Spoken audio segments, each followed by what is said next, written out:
So last Thursday I checked out the Nintendo Direct. I had slept through the live stream, but I was eager to check out a VOD, see if there was any news on the Super Mario RPG remake, which there was, but before I saw the Direct I got a Discord message saying that they had a new F-Zero game coming. You know what I told the guy? That's a horrible lie. You know how I felt when I watched the Direct? I felt like a drunk driver. I don't even drink. F-Zero 99, which dropped the very evening the Direct aired, is the latest entry into the Battle Royale series, which includes Tetris 99, Pac-Man 99, and Super Mario 35, which is now defunct because apparently arbitrary limited availability makes it more special. These games follow a pretty basic pattern. You take a classic video game, have dozens of players playing their own instance of that game, and every time you score points, more obstacles get randomly added to the other players. The novelty of playing at the same time as 98 other players felt to me like it would run out pretty quickly because you're not directly interacting with your opponents. That's basically solved completely by F-Zero 99, however, because this time it's a racing game with 98 other opponents all on the same course.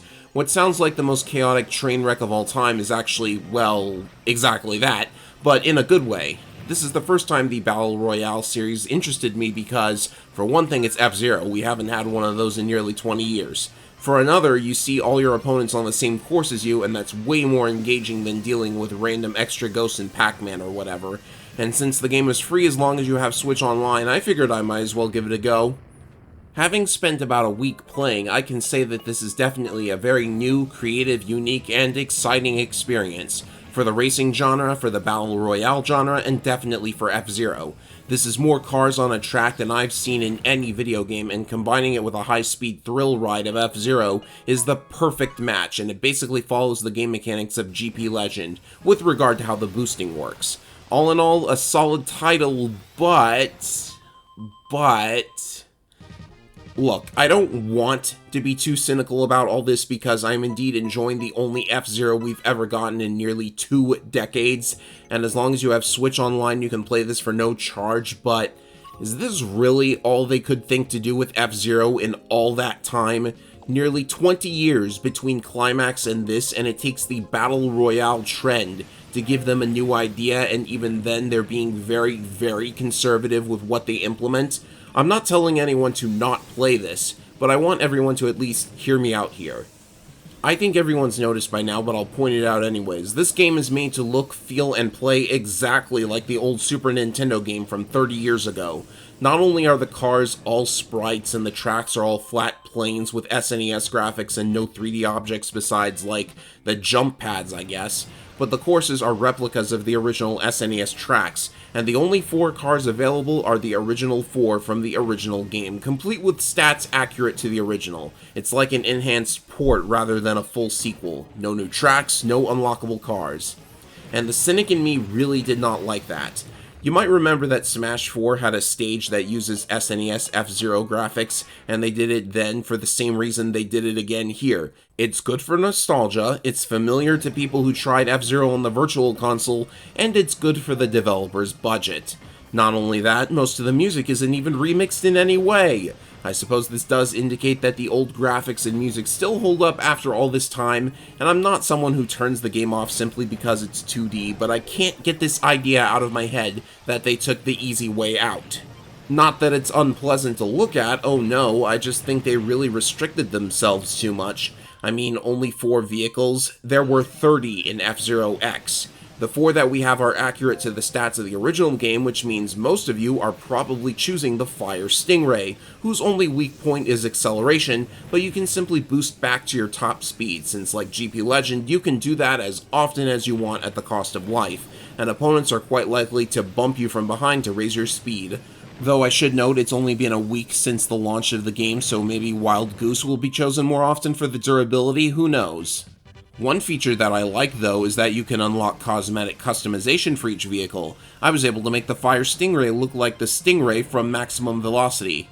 I'm not sure if that was intended by the developers, but I like to think that it was. It's pretty neat. All of the tracks are from the SNES original, and they were not designed for this format. Pit areas don't recover enough life to allow for much boosting without serious risk, and if you blow up in this game, you're out of the race and the entire Grand Prix, in fact. It's too unsafe to actually try and win the race, especially since the game spawns more of the beloved exploding dummy cars in the final laps. You can spin attack other players too, but for some reason there's a ridiculously long cooldown on it. Destroying an opponent is very hard if players aren't boosting a lot, but you'll get every bit of your energy back if you succeed. In other words, you can get an advantage by being near someone close to exploding, and trying to win with skill gets you blown up by the dummy cars. Classic Nintendo. I suppose they did add something to the courses though. There's now a second track above the main course called the Skyway. To get up there, you must collect energy generated whenever vehicles collide, which means the top positions don't gather as much energy as the middle positions. It's a comeback mechanic, though I actually think it's implemented well since it's important to know when to activate it to get the most out of it.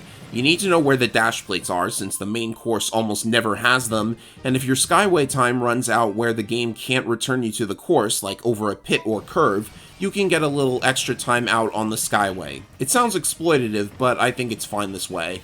Something else was added to the tracks. The vehicles now start in a cone-shaped funnel area that eventually leads to a jump onto the course, so that every player starts an equal distance from the finish line.